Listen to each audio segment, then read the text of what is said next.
Welcome to the show, everybody. My name is Mark Farzetta. This is the Farzy Show, presented by MyBookie, mybookie.ag. Lovely to have you along for the ride. We have a special guest today. We go, I guess you would call it behind enemy lines. All right. We go to New York, and we talked to a guy named Pat Leonard. We interviewed him last night. He is just an awesome guy and phenomenal writer. I told you guys, and we've gone through this, so I won't bore you with it right now. We get to it in the interview with Pat. But when I saw that the Eagles were interested, I said, no way. Enjoyed people in the comments after the show yesterday saying, I asked you last week, saying if this was real or not, whether or not the Eagles were actually interested in Pat Leonard, or not Pat Leonard, that'd be funny, in Saquon Barkley. And you said no. And I'm like, yeah, I did say that. And then I went on Fox 29 yesterday, and they were kind enough to play me and Eitan both saying last week that this wasn't happening. Now, I at least said I would be excited if they got Saquon Barkley, and here they do. They got Saquon Barkley, and I'm pretty excited. But Pat Leonard has covered him closer than almost anybody, including playing Saquon Barkley in chess in the locker room. He's got some good things to say about the new Eagles running back and how it's money well spent by the Philadelphia Eagles. So we'll get into that with our friend Pat Leonard coming up in a minute. First time making an appearance on the Farzy Show. Also, Landon Dickerson addressed the media, talked about blocking for Saquon Barkley. Also talked about what he's going to buy. Well, the first thing he's going to buy with the new big deal. So that's pretty great. And then, of course, the Philadelphia Eagles, ladies and gentlemen, brought back a safety that we all kind of thought they were going to bring back. When free agency and tampering was about to get underway, I thought the two most likely scenarios were that the Eagles were going to get Bryce Huff, an edge rusher, a defensive end that the Eagles seem to covet year in and year out, that position. So they got Bryce Huff. The rumor was that they were in on him. Felt like they were going to get him. I did not see Saquon Barkley coming, just to address that one more time. And then Chauncey Gardner-Johnson, CJGJ, CD Deuce, back patrolling the secondary as a safety for this defense. And here he is. The news comes out yesterday that Chauncey Gardner-Johnson is going to be back in the secondary of your Philadelphia Eagles for a second season, second in 3 years, on a 3-year, second in 3, yeah, 3-year, $33 million deal. Here's what I'm very curious about. I want to see how this deal is structured. The two initial thoughts, first off, just playing on the field, before I get to the other reactions. Playing on the field, there was something about Vic Fangio's defense that has really stuck out in my brain about what Dolphins players said about him. And as I told you guys, I went back and I watched in-season Hard Knocks just to see if I could pick up anything on Vic Fangio, how the players were relating to him. Halfway through the 4th episode, he walked by the camera. That was the first time he even saw him, okay? Then he talked about how good a running back Derrick Henry was, so we didn't get anything there. Then I think it was episode 7. Players are sitting around, defensive players are sitting around, having dinner. Looked lovely, nice dinner. And they're all talking about Vic Fangio. Now, I know what you might be thinking already is, well, at the end of the season, there was that story from Omar Kelly in Miami, out of Miami, saying that the Dolphins players all hated Vic Fangio, and basically what happened with Mike McDaniel was all about they had to make a change, and it was just one of those things that became obvious. But he literally said it was a mutual parting of ways. I never believe that whenever someone says that about anything, like mutual parting of ways, whether it's the head coach and a defensive coordinator or an organization and a coach separating and saying, hey, look, this isn't working out, right? No, it's not working out. We're gone. I don't believe that to be the case. There's always a little bit more of a push from the other side. Like in high school, buddy of yours says, oh, you say to your buddy, oh, you guys broke up. She dumped you. Oh, well, I just thought it was mutual. No, it wasn't. You got dumped.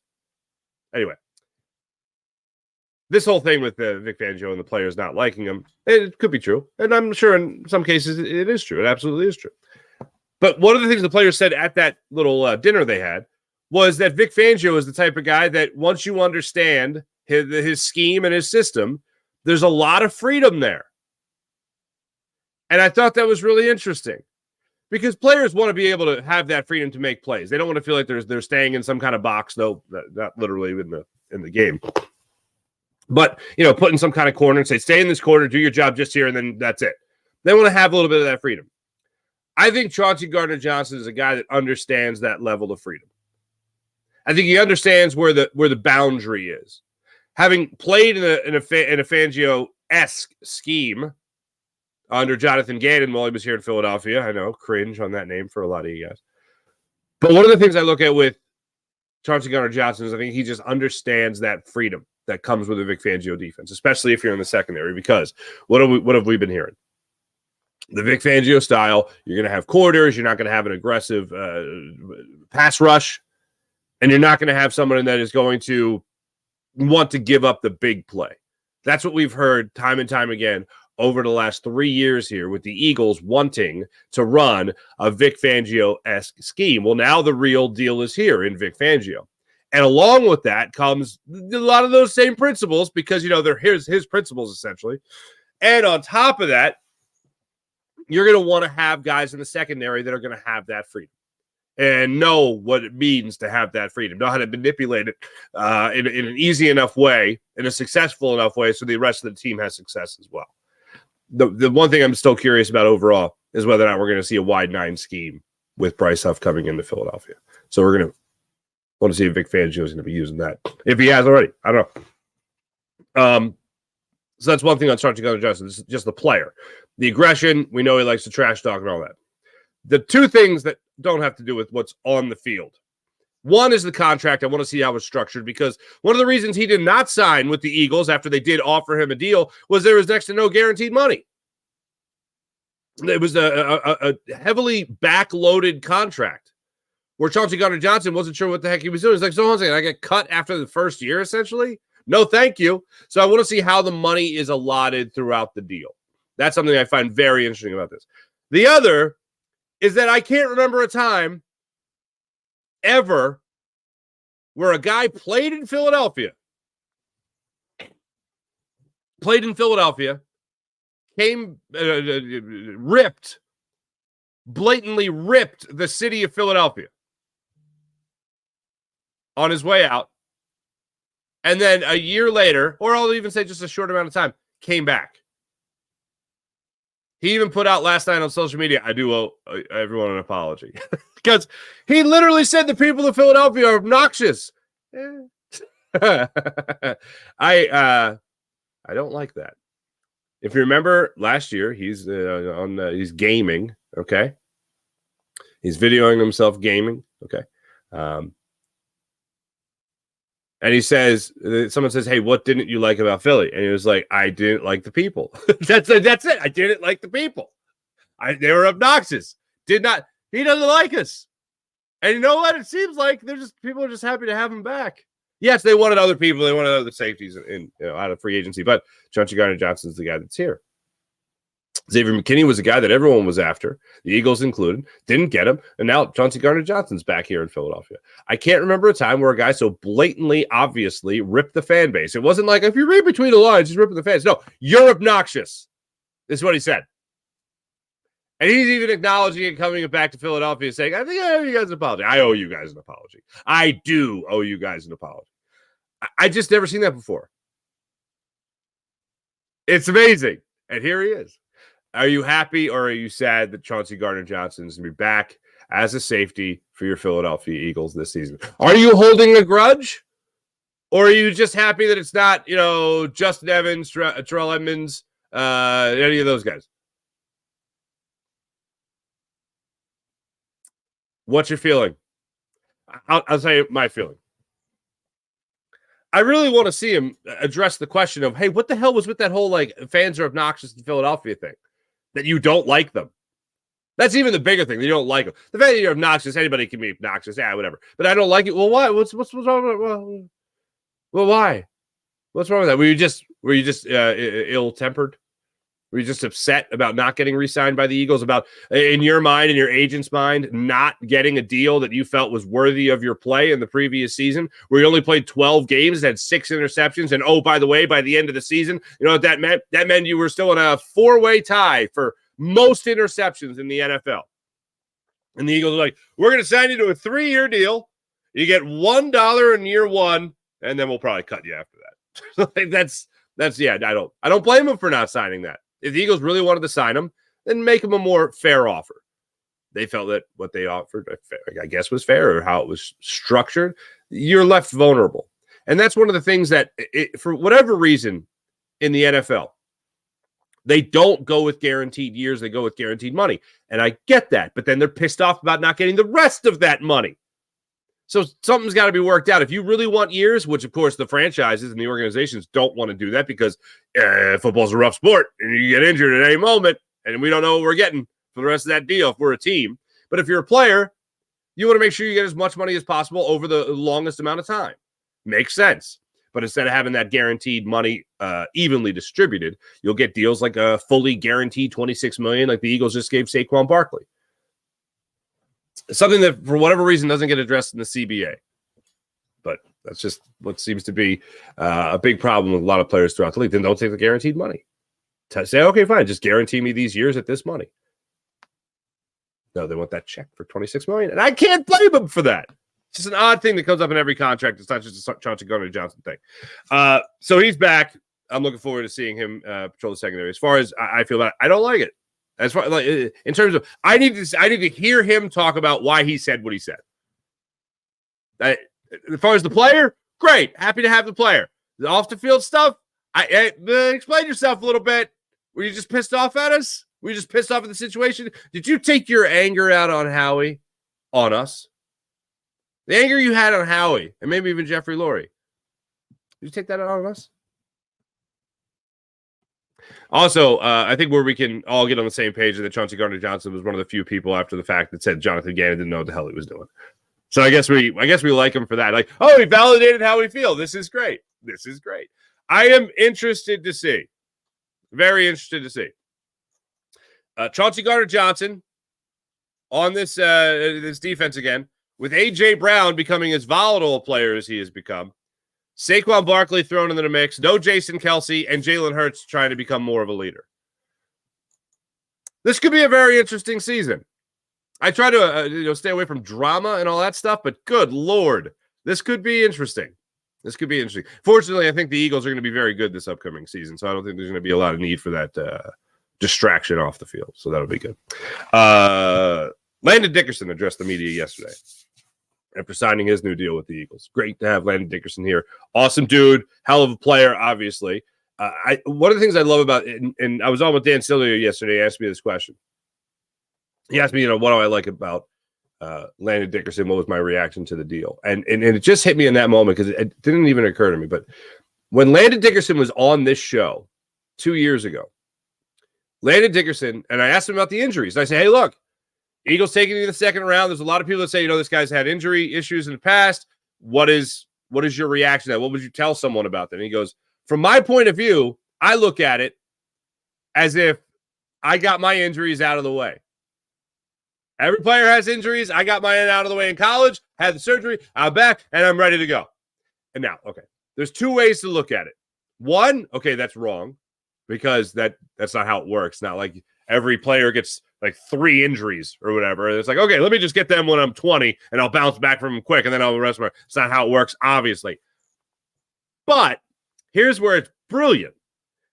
Every single player has to get over an injury twice. Every single player has to get over an injury twice. There's the physical, getting over the injury, getting over it physically, being able to, my knee works great now. I can run, I can jump, I can block, I can do everything. And then there's the mental. As I'm doing it, can I trust it? Can I trust my knee? Can I trust my ankle? Can I trust my hamstring? You got to get through that part of it as well. The idea, or at least trying to sell yourself on the idea that you got your injuries out of the way, sounds like a pretty awesome way to get over the mental aspect of an injury. Either way, let's talk about what's real, what's tangible here. He's done it. He got through the physical portion of it. He certainly got through the mental portion of it. And the guy's a two-time Pro Bowler. $50 million guaranteed. That's a nice chunk of change. Overall, the guy can move mountains. Saquon Barkley is going to be running behind that. That's pretty good. I'll say this. So we're not sure about the center position. I'll put it this way. I think we're going to be fine, but I know people still have questions, and I understand why. I think there's a bigger question mark at the right guard spot in Tyler Steen or whatever the Eagles could do. They bring in Hennessy from Temple. Yeah, baby. Bring him in yesterday as an interior offensive lineman. I thought, bang, they got some insurance, so that's great. You look at the rest of it. Lane Johnson's there on the right, right tackle spot as well. But running to the left side of the line of scrimmage here for Saquon Barkley, that's going to be a welcome sight.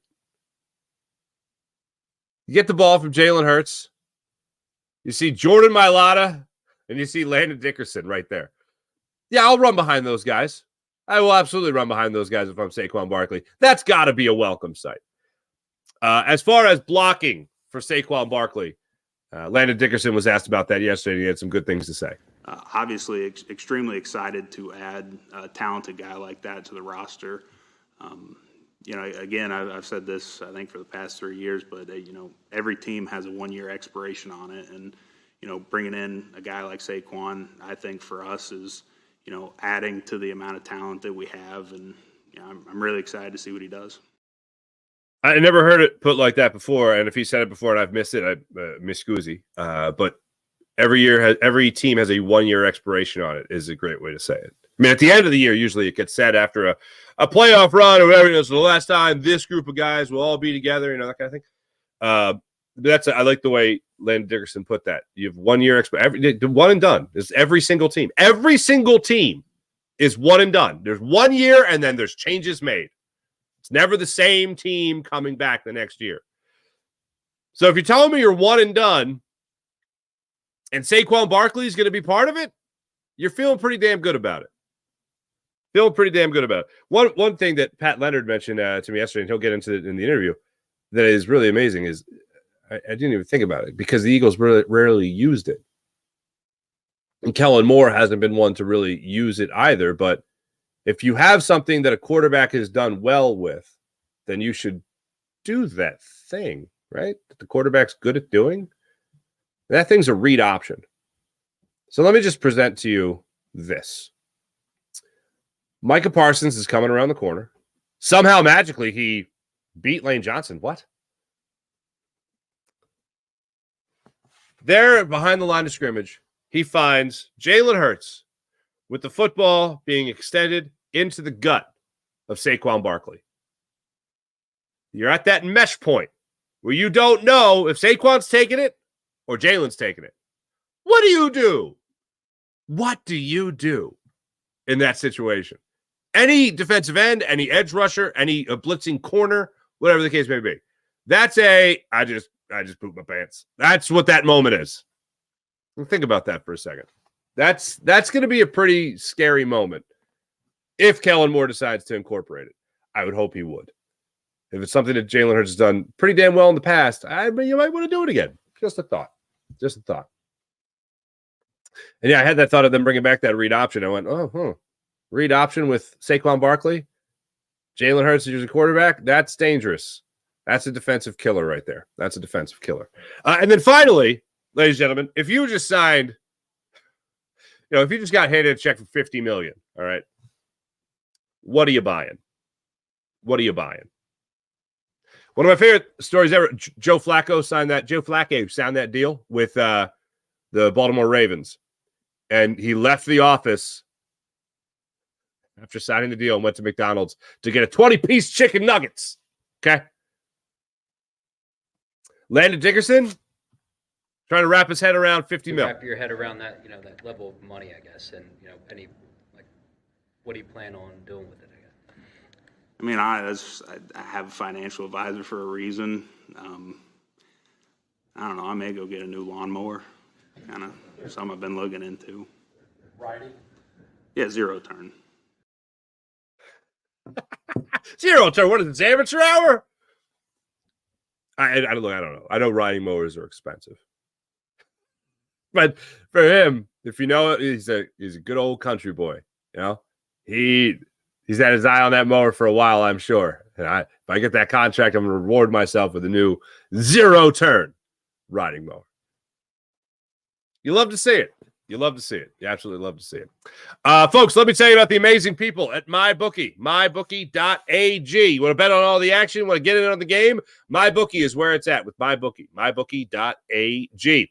Download an account, create an account, download the app, create an account, use promo code FARZI at MyBookie, and you'll get up to $1,000 redeemable cash bonus at MyBookie, mybookie.ag. So take advantage of all they have to offer, betting on all the games. You can also bet on the world of politics. You can bet on the world of television. You can bet on it all at MyBookie, mybookie.ag. Also, ladies and gentlemen, how about this? The Game Time app. You want to go to the game. You want to go to the concert. You want to go to the big event. You want to go to the comedy show. Game Time app has got you. Download the Game Time app to your phone. Use promo code FARZI when you create an account, and you get $20 off your first purchase. That's $20 off your first purchase when you look at the Game Time app. And how about this? All-in pricing, so there's no surprises at the end. Like, $40 service fee, what the hell? No, not happening.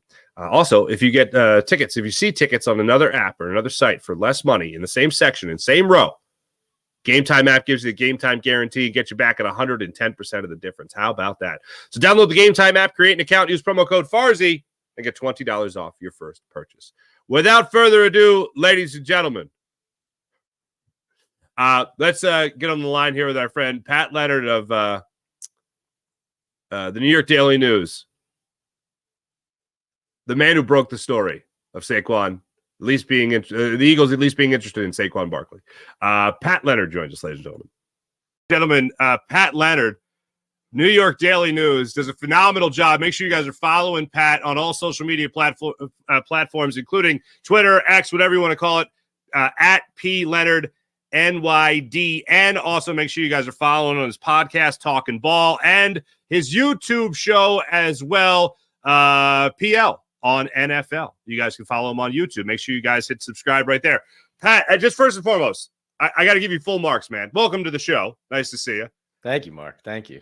I saw your story, and I got to admit, I didn't originally see it was your story. It was one of those things that it got picked up. It was like, Eagles showing interest in Saquon Barkley. And my reaction was, I swear to goodness, I said this on the show, I said, that's cute. I was like, somebody is trying to pump up the Eagles to make the Giants pay more or the Cowboys pay more or something, because there's no way in hell Howie Roseman is doing this. Then I clicked on the story. I was like, oh, wait, Pat wrote this? I clicked on your story, so I gave the Daily News the click, and I read it, and I went, okay, this still, I don't believe it, that it's legit. Like, it's legit as far as the interest goes. Someone's putting out something, and then Howard Eskin here in Philly said it. Mike Lombardi said it like an hour before, and I was like, I won't believe it until I see Cam Jurgens running 15 yards in front of Saquon Barkley wearing midnight green in the upcoming season. And then sure enough, Adam Schefter drops it that he is, in fact, a Philadelphia Eagle. Kudos to you for getting the story, my friend. Thank you. Thank you, Mark. Yeah, no, it was a situation where I think myself as well, when I was talking to people around the league about, let's narrow this down, right? We all know that people think Saquon's a great player, but who's actually a player, a suitor, and who's going to show that not just interest in him, but also going to view him as the dynamic, versatile, all-around weapon that he believes himself to be. Because, Mark, what that was going to translate into was using him in a different way than the Giants did, which is one thing Saquon wanted. But it also was going to mean that the team was going to offer him the kind of money that was going to get him there, because he would have been signed multi-years with the Giants already if they had shown him a contract that he felt was respectable and had validated the talent he had. And so that's how the Eagles, talking to several sources I trust in the league, ended up in that defined kind of final group, along with the Houston Texans, a team who was in it to the end, Chicago Bears, and some of the other teams that ended up in the running back market going elsewhere, like the Baltimore Ravens going with Derrick Henry. But the Eagles, Howie Roseman, Sirianni, Kellen Moore, their plan for using Saquon translated also into their valuation of him as a player, and ended up leading to my report, and then ultimately to their interest and putting the money where their mouth was. I have to, because I mean, obviously, as a Giants writer, you know the Eagles. As an NFL writer, you know the Eagles rather well. You know, you don't have to be just a Philadelphian to understand how Howie Roseman and Jeffrey Lurie's mind works a lot of the time. When your source, and I'm not asking you an out of source or anything crazy like that, but when they were like, oh yeah, and the Eagles are interested, were you like, oh come on? Was your reaction disbelief, or were you like, oh no, that totally makes sense? No, it made sense to me for two reasons. One, I know Saquon very well and have covered him for 6 years now. And I know how he thinks and how he thinks of himself and how he has himself on a pedestal, but not in a negative, overconfident, brash, cocky way, in a confident and I can put this team on my back kind of way. And I knew that he wanted to win and go to a team that not only was going to use him and pay him, but also was going to give him a chance to make these plays that we've seen on the highlight reels on the big stage. Like, he thinks that he can be the Christian McCaffrey type, and he just wants somebody who views him the same way. And so when I'm hearing that the Eagles are in on it, now I'll agree with you. Did I think that was definitely going to mean that Howie Roseman was going to pay a running back, right? Given how he finds value at that position, and given how we know that he constructs these rosters, and often, to get the Eagles deep, even to the Super Bowl, winning the Super Bowl, it's not usually part of the plan. But I think knowing Saquon was as much of a key part of it that led me to not necessarily doubt that the Eagles' interest was real. Okay. All right. So that's it. That is interesting. Now, one of the things I've always heard is that when there is somebody out there that the Eagles have an eye on, they are very aggressive. And this seemed to be pretty much open and shut as far as free agency, tampering, illegal tampering period went. Did you get a sense as the ball started to move after your report that this was going to happen as quickly as it did? Yes. The Texans were another team, though, that were very much in it. So it wasn't a slam dunk until it got to the days closing in to the start of the tampering window that it became like, okay, it's going to be Philly, because Houston had, high marks for what Saquon could be. And Mark, a lot of this too has to do with, how he doesn't necessarily pay running backs usually, but what he does do very well is evaluate talent, and he's not going with the crowd. He and the Eagles staff are making their own determination on a player. And I talked to some key people, decision makers in the league, who, like, from the outside looking in, people name Saquon's injury history, which is a real thing, right? Tread on the tires, all those kinds of things. But there are people in the league who quietly, throughout the early part of this process leading up to his free agency, were saying to me, Saquon still as explosive as I've seen him in years past. Like, I keep hearing from people that maybe he's lost a step, or he's had this ankle sprain, he's had the torn ACL, he's not the player he once was. But I turn on the tape and I see that he's still got it. He's still got the juice. And if we can get him into space, he can use that on a team that the Giants haven't been able to unleash. And so down the stretch, the Eagles ended up being the leading horse in the race, but they weren't the only one. Like, the Bears, he took it to the Bears over 30 carries in 2022 in a Giants win. And that was one thing that the Bears saw, the Texans saw firsthand when he beat them head to head in 2022. And the Eagles know very well in division. These were teams that valued him as a guy who was just as explosive now as he was, say, 3-4 years ago. And they emerged to the forefront down the end. Answers my next question. What are the Eagles getting? What are the Eagles getting in Saquon Barkley? There's a lot of questions. Eagles fans, some of them are still scoring by the last time they gave big money to a running back. It was DeMarco Murray. Regardless of the workload he had before the year Chip Kelly really signed him, not Howie Roseman, his workload was insane. He comes to the Eagles, obviously has a horrendous year, and he's gone. But when you look at a guy like Saquon, it's big money for a running back, as you said, that does go against the grain of the National Football League, as we have come to know it nowadays. So it seems like you think he certainly has more than enough left in the tank. Yeah. And, I talked to Barry Sanders about it. Like, Saquon talks to Sanders every once in a while about training and how to stay fresh as you're getting older. And he's incorporated some of what the great Barry has told him about, what to do with your body, how to train differently. He trains differently now than he used to. Like, Mark, this guy is so strong that initially when he came into the league, he was so different. You talk to people who trained him for the combine, into the draft, and early on in his Giants career. He doesn't have to get in the weight room and lift all the weights that the other guys do. He still does some of it, but he's so built and such a specimen that really what he has to do more than anything is just work on conditioning and staying fresh. And in recent years, he lost some weight, took some weight off of his body, because we know all the Saquads nickname and all that, but he's taking care of himself to be able to be that and sustain that. But also, Mark, what are they getting? The Eagles are getting an uber competitive guy with a huge chip on his shoulder. Like, Saquon has a chip on his shoulder no matter what.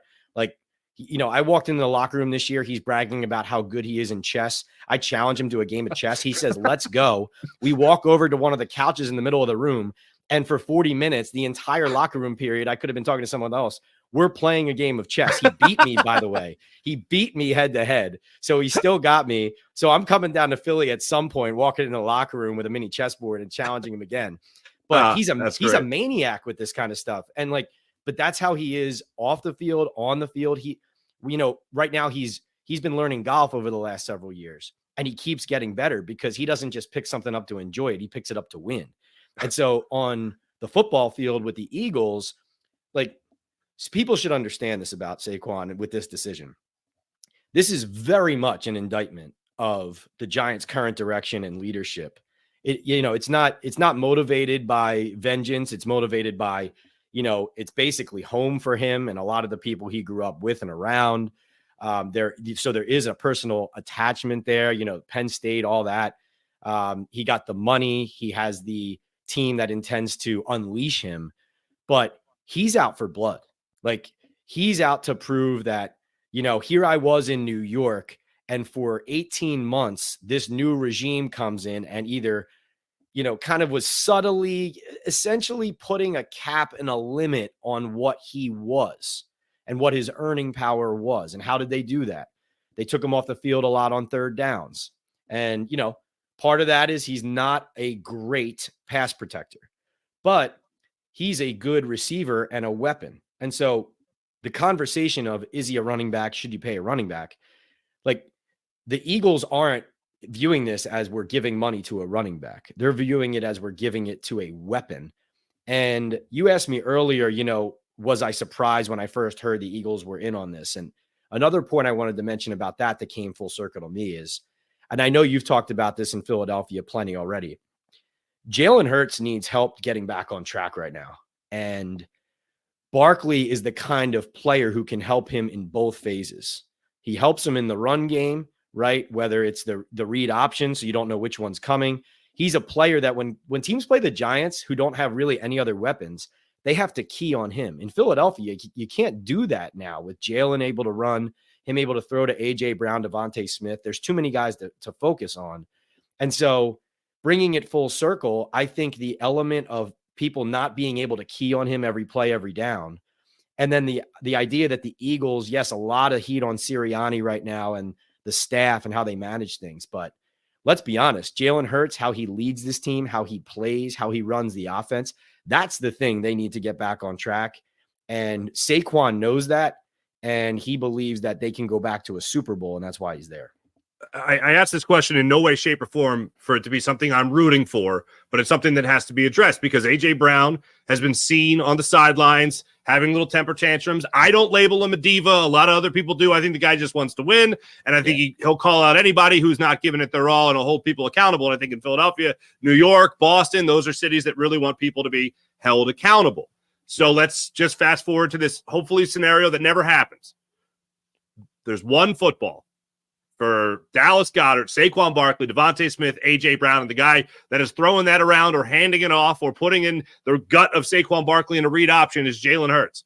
Yeah. How do they handle it when they're not the ones that are going to be in the spotlight? Hey, how will Saquon Barkley handle it if he's not being hit out of the backfield on short passes in the flat from Jalen Hurts or not getting enough receptions and carries? How will that go?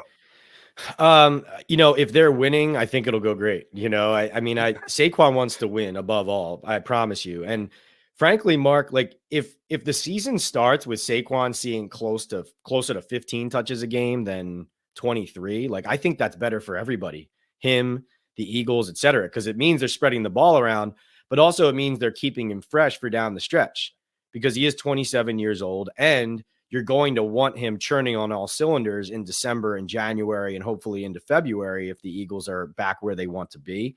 So I don't think they should be even force feeding a guy like him, or, if they're leaning more on the pass one game and throwing to A.J. Brown more, I don't think Barkley will mind that at all. In fact, I think getting Barkley more touches in the passing game is a good way to kind of bridge the gap there. Maybe he's not running the ball as much in a certain game. It's a pass heavier approach and game plan for that specific week, let's say against Washington. But you also want to keep Barkley fresh, but keep him involved. So you're lining him up, you're sending him out in motion into the slot, you're hitting him on some choice routes and those types of things. But he's not the focal point of that week, and he's not taking as many hits. And so now he's fresh for your Thursday night game coming up against Dallas. And now you're going run heavy against Dallas, who couldn't stop Green Bay on the ground and doesn't have the defensive line to do it. And now you're pounding the rock with Hurts and Saquon. So, to me, Mark, I think the balance of it will work out.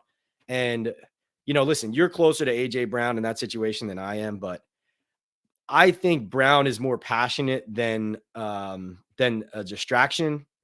To me, I like that. He's more passionate than he is dramatic. I think that's a good way to put it. Yeah, and again, you may know more of this than I do with Hurts, but I think it's on. I see it as Hurts's job right now and Sirianni's job, those two, to set everybody on the right course. I think if they set people on the right course of how you're behaving, how you're leading, how you're operating, everyone will follow suit. I think Brown is the kind of guy who just bucks when he sees things that are wrong and no one's fixing them. Gotcha. No, I think that makes sense. I don't want to put words in your mouth, but it sounds like Saquon Barkley is a leader, and he certainly can be a leader here in Philadelphia. It's not the team he grew up with, of course, but he's coming in, and I think when you're a leader, regardless of where you are, you're going to lead.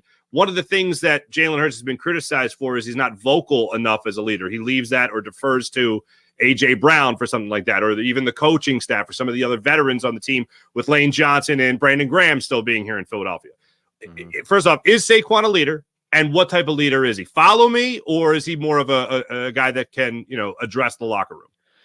No, so initially he was not a stand-up, address the locker room type of guy. Definitely short and sweet, to the point, we got type guy, people follow him. He has his teammates' backs. Everybody knows that. Nobody questions it.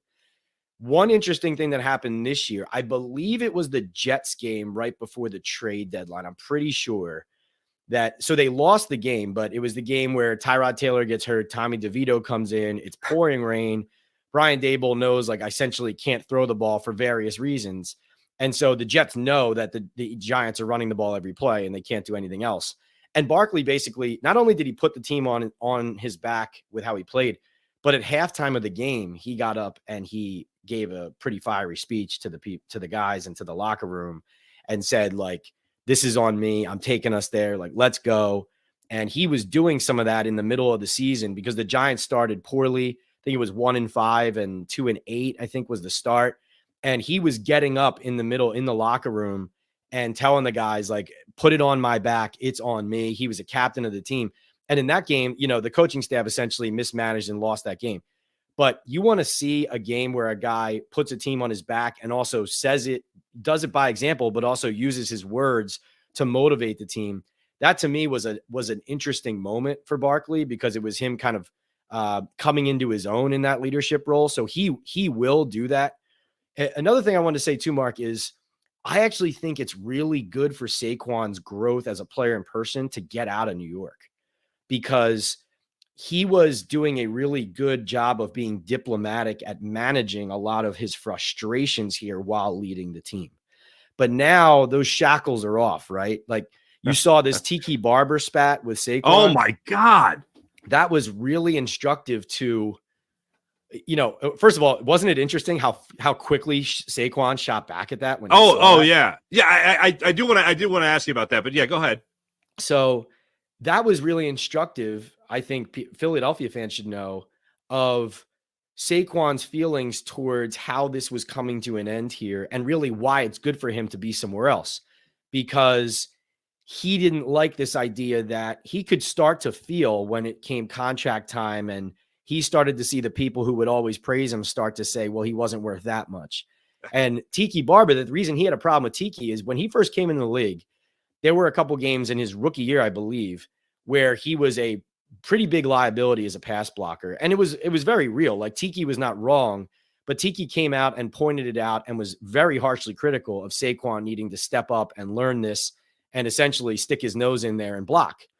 And after that, Tiki, I don't know if somebody from the Giants got to him or if he just decided to switch gears, but Tiki eventually started supporting Saquon and being on his side and always taking his side in arguments. But when it came back around and Saquon chooses the Eagles, Tiki's right there on the radio burying him, saying, "We're dead. You're dead to us," right? And so Saquon kind of lashed back and say, "Yeah, you're a company man. You're loyal to the team. I always knew that. Like, stay on your side, essentially." I was wondering if there was something behind it. I figured there had to be something. It wasn't like Saquon got to New York yesterday. Like, he's been there for a while.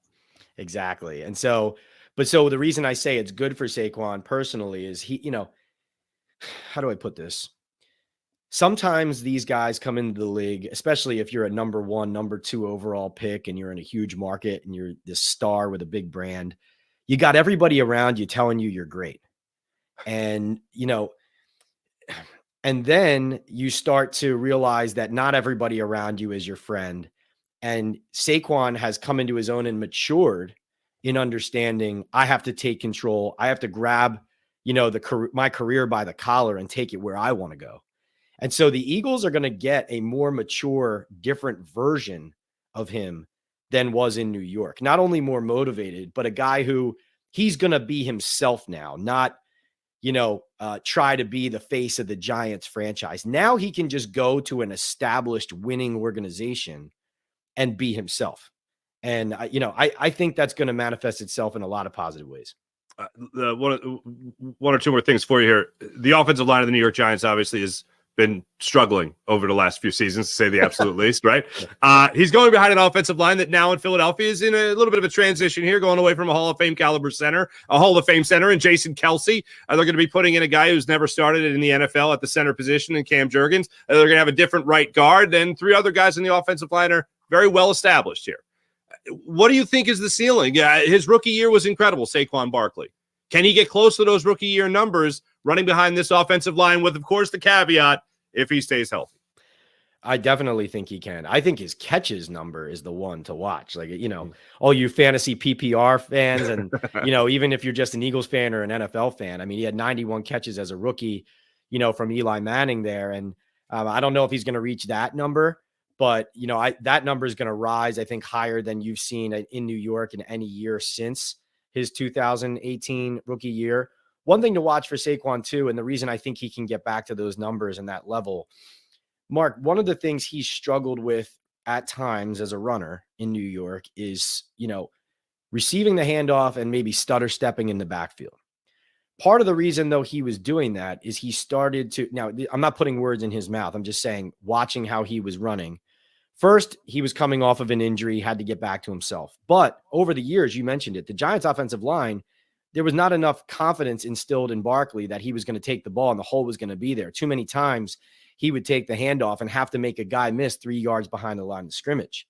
And I think, just like you saw with DeAndre Swift last year with the Eagles, find a groove and kind of, get his swagger back.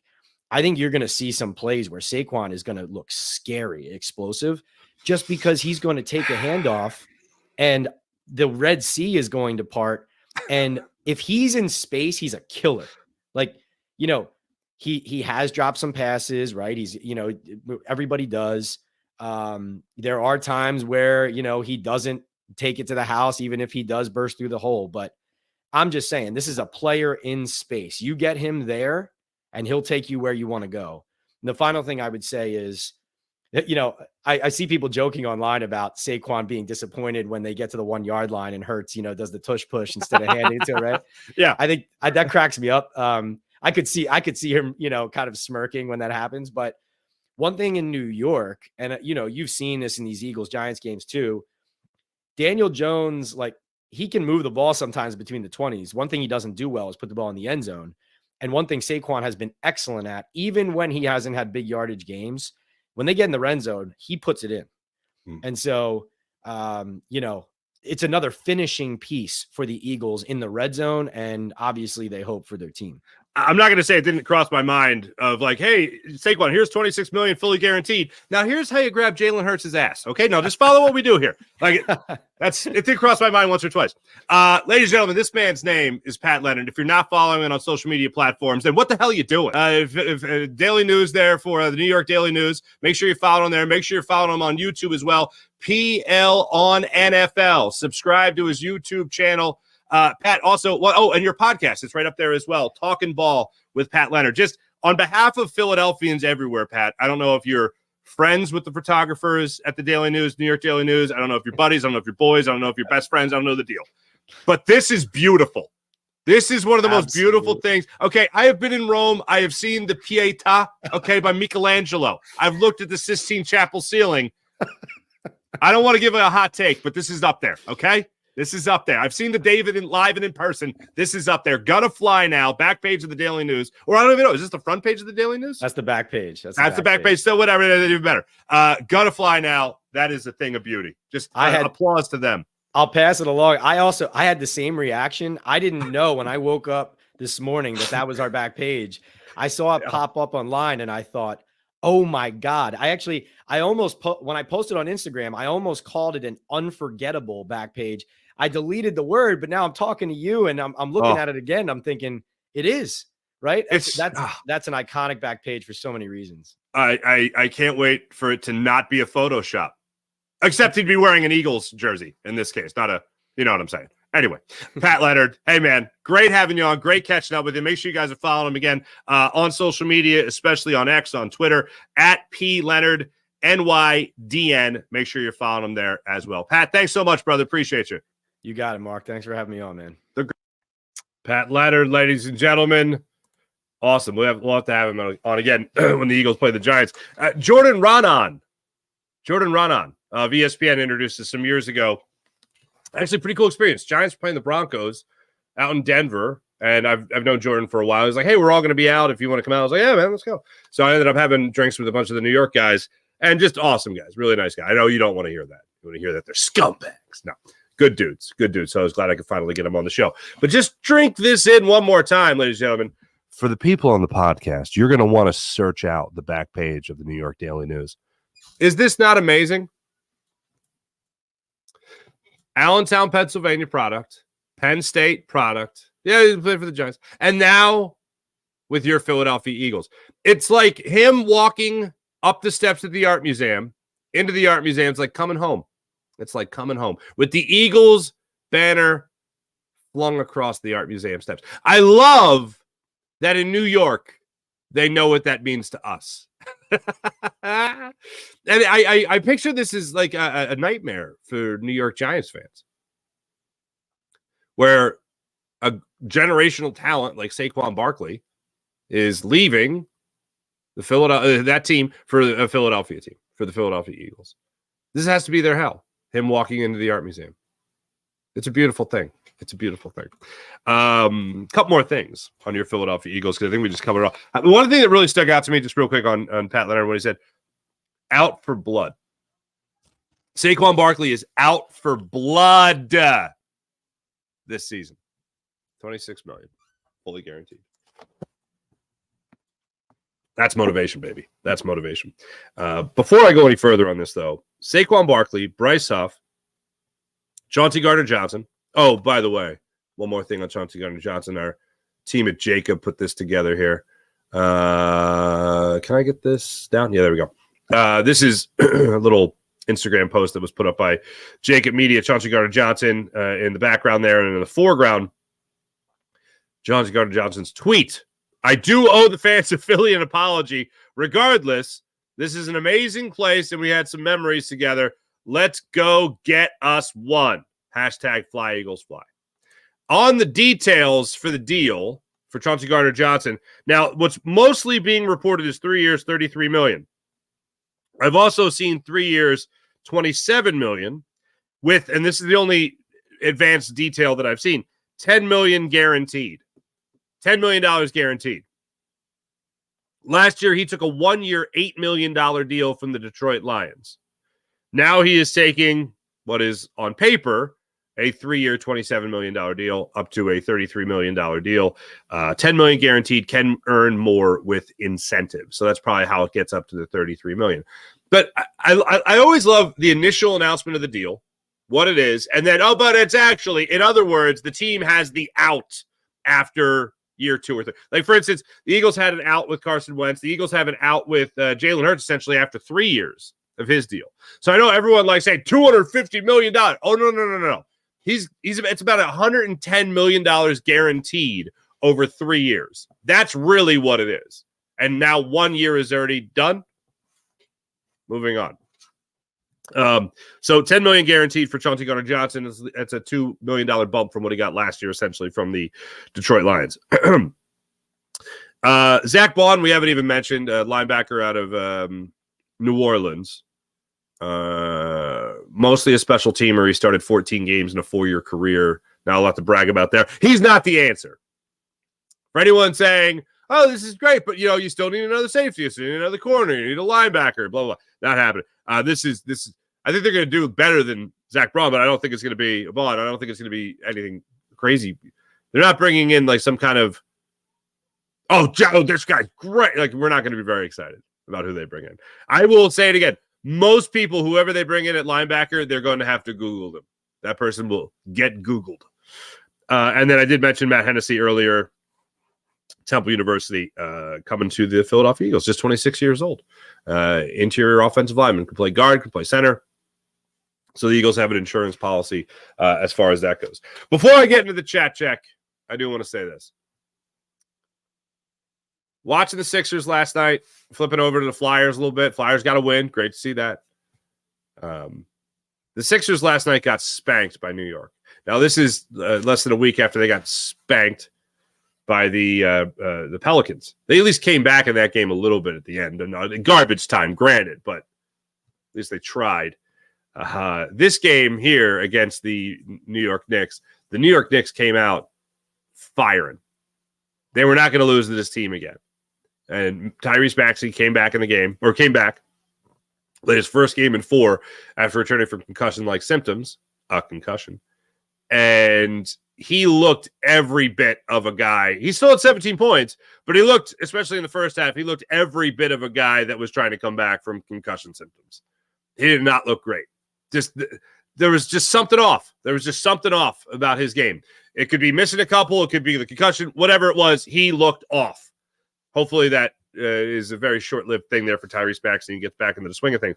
Also, they did have a report last night during the game on the TNT broadcast regarding Joel Embiid.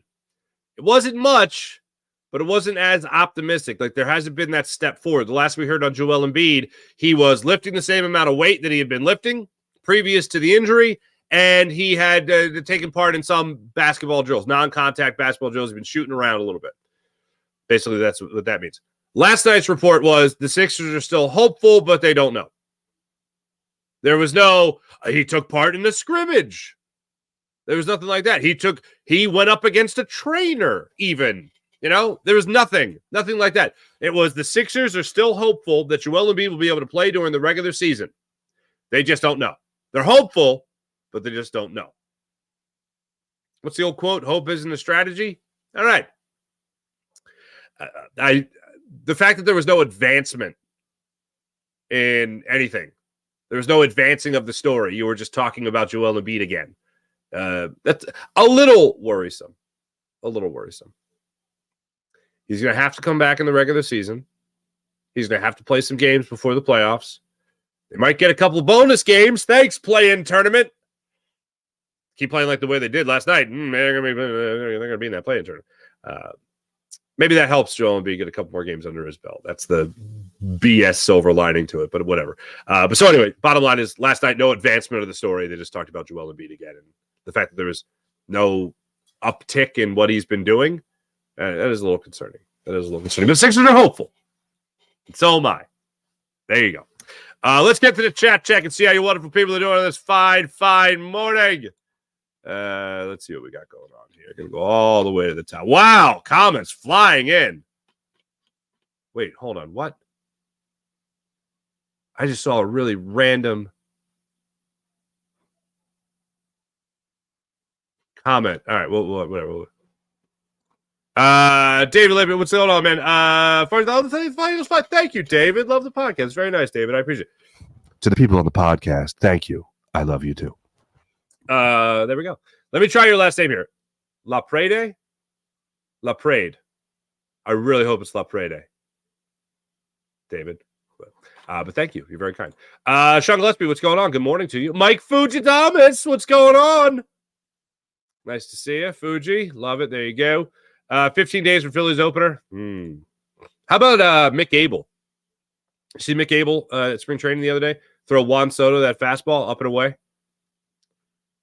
That had some life on it, baby. That had some life on it. It looked like it was tailing out. I don't know if it was two-seamer or what the deal was. I assume it was, but good Lord. 95-mile-per-hour fastball, high and away. And it looked like it had a nice little tail on it. Beautiful. Hey, good morning. Hey, what's going on? Barkley overpaid and overrated. Hey, how dare you? How dare you, sir? Or ma'am. I don't know. There you go. Dev, what's going on? Morning, Farzy. How is the new Emerald Lagazi just cooking? That's good. Because you pick it. Bam. Bam. One more time. Bam. All right, that's enough. Flyers win again. Stoked about Saquon. Definitely excited for CJGJ being back in Eagles green. Go Birds, says Andrew Dirk. Durka. What's going on? Is Howie sick running back? What? Thaddeus. What's going on, Thaddeus? Lane said end of last year he'd like to see a running game. Lane Johnson. Look, I understand that Jeff Stoutland is the Eagles' run game coordinator, offensive line coach, run game coordinator. I understand that's his job. Lane Johnson is the angel on the shoulder of Nick Sirianni or Doug Peterson, whoever the hell's calling plays, and they run the ball. As far as I'm concerned, he is the run game coordinator. Lane Johnson is the only one that you see in games where you're like, oh, we ran the ball. Let's keep doing that. And he's literally going like this. For the people on the podcast, I'm waving my hand in a circular motion as if to say, keep going. Keep going when it comes to Lane Johnson saying, hey, run the ball. Let's keep running the ball. It's working. We should maybe do that more. So hopefully that happens. Dave, what's going on again? Excited about this season, maybe the Super Bowl. It's going to be tough for me to forgive CJGJ after he talked all that ish about Philly fans. Having a lot of interceptions will help me forgive him. There you go, eh? All right. CD Deuce, T-bro. CD Deuce is back. CD Deuce is back. This is the only example. If CD Deuce, if you see CD Deuce, you don't need to call a doctor. So there you go. But yeah, he's back. Back in Midnight Green. Ruiz, what's going on? Good morning, Eagles fan. Good morning. Sean Gillespie, CJGJ can say whatever he wants about us. Just play like a beast. Don't really know us. All right. T-Bro, CD tweeted an apology to the fans, plus someone stole his Kia. Yeah, I saw the references of last night, of that last night saying, well, we did steal his car. And I'm like, fair. Ruiz, have I met you? Have we met? Did I meet you at Acme? What's going on? Brett, what's going on? How you doing? Good morning, Eagles family. Good morning. David again. Love the CJGJ signing. We need toughness back on this team. Yeah, I concur. Go Sixers. I like having two new playmakers on defense. Bryce Huff and CJGJ. I do too. I mean, be in the right position to make plays. Those guys have done it. I just have a lot of questions about Bryce Huff. I know some people have more questions about Saquon Barkley. I have far more questions about Bryce Huff. Saquon Barkley is a proven commodity. He's an offensive weapon. I thought Pat Leonard made a great point. The Eagles aren't giving this money to a running back. The Eagles are giving this money to a weapon. I thought that's a good way to put it. Because he is going to be a receiver out of the backfield. We thought DeAndre Swift was going to be that, and I think you're actually going to have that in Saquon Barkley. But when it comes to making plays, Bryce Huff can do that. He is getting the big promotion here. Saquon comes in here a proven commodity. You know what he is. He's had multiple years of doing it. Chauncey Gardner-Johnson, he's been here in Philadelphia, had a very good year here in Philadelphia, played well when he was healthy out there in Detroit. Now he's coming back to Philadelphia. We know what he can be. We've seen it. Bryce Huff has had one good year for the New York Jets. Bottom line, that's what it is. Undrafted player. Yes, I love the amount of adversity he's come over in his playing career, from high school to college to the pros and all that. Love every ounce of it. I have a lot of hope for him. But if I'm looking at what he has done, it's not a huge sample size here of success. And when he has had that success, he has been put in wonderful positions to have success. Yeah, you're really quick. You're really fast. You can get after the quarterback. That's all we're going to have you do this year. 41% of the snaps, 10 sacks is still pretty damn good. I'm not shaking a stick at that. But just it's whether or not you're confident that that's what he is. Is Bryce Huff this past year with the Jets, is that the norm for Bryce Huff when he's going to be playing significantly more snaps than 41% of them? That's where my questions go. I know he can make plays. Will he do it on a consistent basis with the uptick of plays? Ruiz is going on. Good morning, brother. What a wonderful morning. Eagles fly. Absolutely. So Gillespie. Barkley's the best running back. Barkley is the best running back we've had since Shady. Concur. His presence alone improves the offense. I agree. Saquon, he is Philly through and through. That's Philly. Paul Mancini, what's up, Paul? How he's spending big money like a drunken sailor. Are sailors ever offended by that? Like, I wasn't that drunk, but I was spending money. Anyway, making popular signings with fans. I'm not sure these were the best football decisions. No, Paul, don't do that. If they would have got Saquon Barkley, here's the thing. If they would have signed Saquon, let's say this. They went through the first couple days of tampering, okay? And Saquon Barkley's not signed by anybody. And then the Eagles, let's say, signed him for $7 million. All right, let's $14 million guaranteed over 2 years. Let's say that. You would say, oh, you can see what you get. Basement bargain pricing. You would think that something's wrong with Saquon Barkley. $26 million means the guy can still play. And you just heard from a guy that knows it better than almost anybody from the media telling you that Saquon Barkley's out for blood and has got plenty left in the tank and is a leader. I'm hearing all good things. All good things. Even he's good at chess. I don't know how to play chess, but okay. Boop. We can our junior, I had the same thought. We can be obnoxious. We can be obnoxious. We can be a little overbearing. If he plays well, we'll be fine with CJGJ. I think that's what's in reference to, says Joe Whipp. Thaddeus says, could care less about what CJGJ's had to say. Come make some plays. I think most people agree. Fitness Warriors says CJGJ watched the video of Kelsey retirement and understood the assignment and came back. Fair. Eric Wisniewski, as long as he plays to his potential, I don't care what he said over a year ago. Fair enough. GT, he was mad. He was bad. There you go. Come on, man, let it go. I'm letting it go. I'll let it go later. Not right now. Excuse me.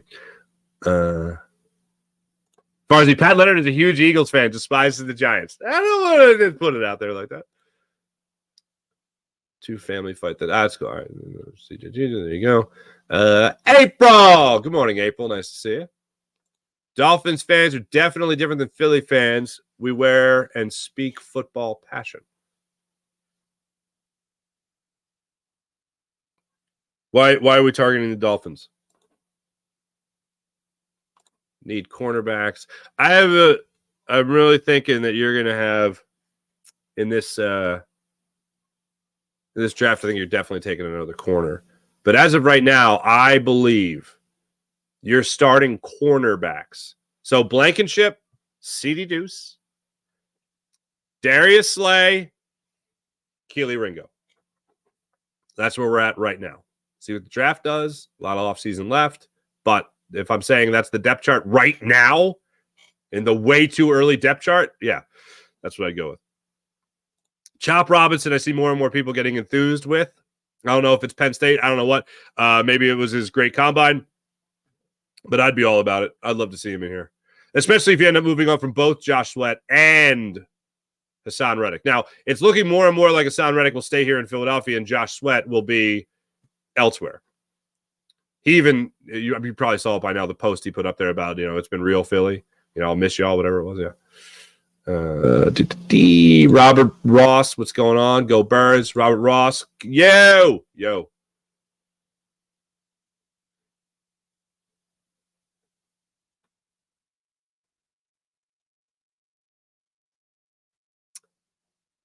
Saquon Barkley, I'm not going to read that out loud. I'm not sure of the reference, and it's dirty. Anyway, go Sixers. Pizza Hut Nick run the ball. Will he run the ball? I think he's going to have to. I know. No, here's the thing. He's not going to run the ball. Kellen Moore's got to run the ball. Joseph Hudson, CJGJ, apology accepted. Now just stay healthy and make plays. This seems to be pretty simple here. Sean Kilrain. How we better get some proven linebackers. Not no plug-and-play Band-Aid players. You agree, Farzy? Yeah, I agree that he better do that. He should do that. I want him to do that. He's not going to do that. But now, look, the Eagles have signed to big money a running back. Now anything is possible.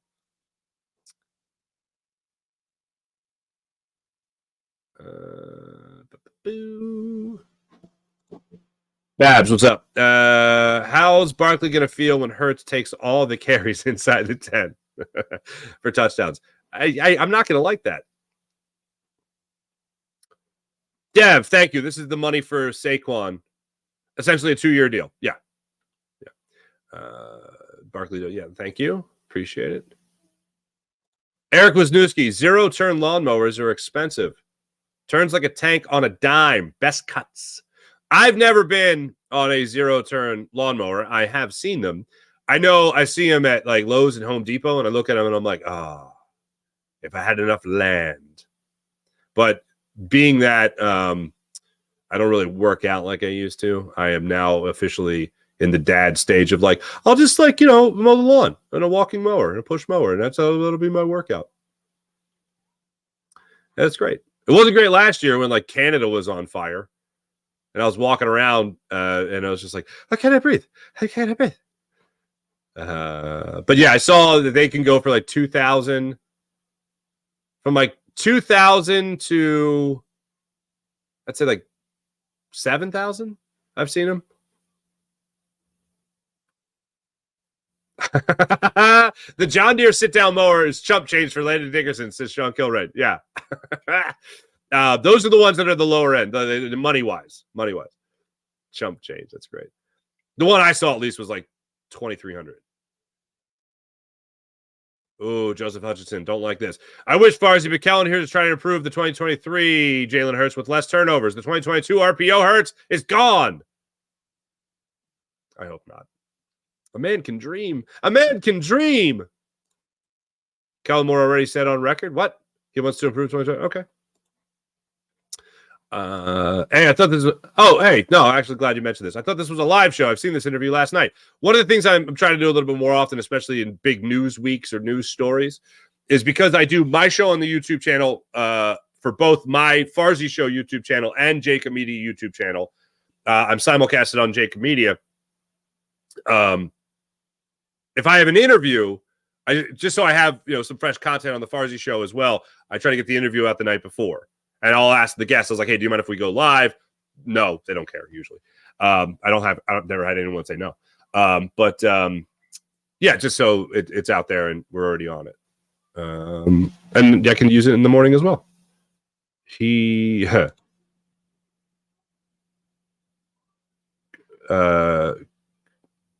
Kyrie. I'm gonna go with Kyrie Moore. What's going on? He out for blood. Saquon Barkley's out for blood. I agree as well. I concur. This offense gets back to the level. If this offense gets back, this is Daquan Barkley, Danquan, excuse me. If this offense gets back to the level they can get to, Saquon gets more carries and to run the clock down. That is true. That is true. There's one comment I saw in here. I wanted to make sure I got up here.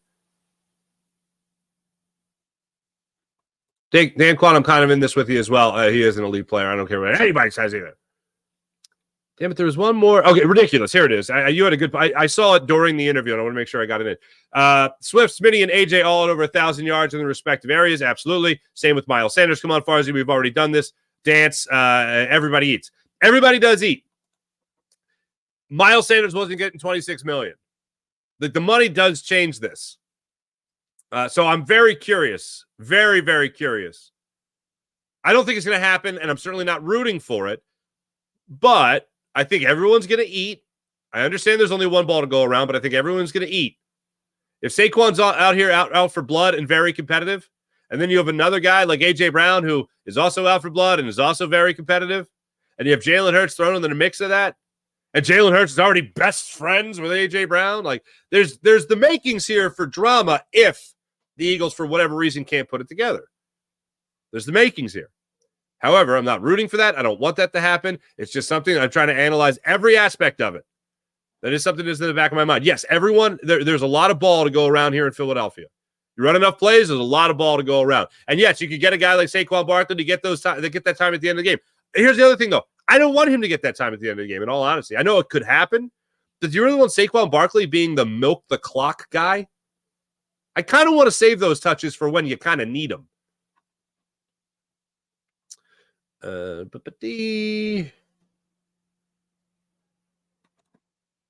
Saquon, I'm going to stop skipping over the fact that he's an Eagles fan as a kid. He said it. Okay.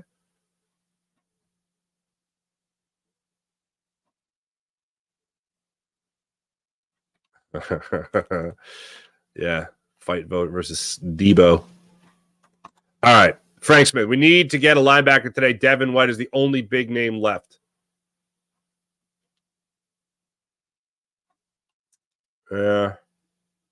Wait.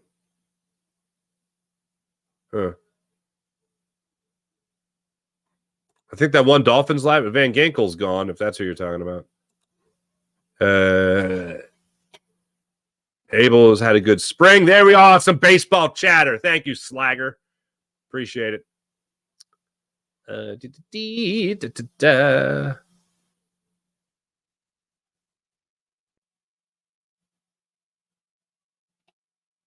Whoa, a Westbrook comparison in Philadelphia, David? That's interesting. For Saquon Barkley. I mean, I'm going to say I think he's better. I love Brian Westbrook. Oh, my goodness gracious. But Barkley all around. The pass blocking has to get better. But that's one thing Westbrook definitely has over him. Wow, Bobby Wagner, a 1-year deal. At least that's one guy you wouldn't have to Google.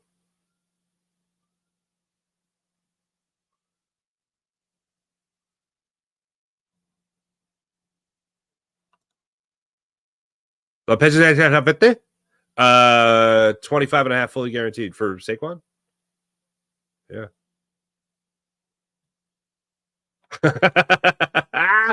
Fitness Warrior Zero. Fangio probably sitting in his office like, how he really hates defense. Can he void my contract? No, he's close to his family.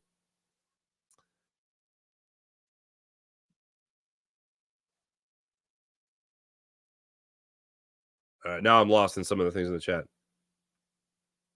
Everyone's now referencing stealing the vehicle of Chauncey Gardner-Johnson. That's hilarious.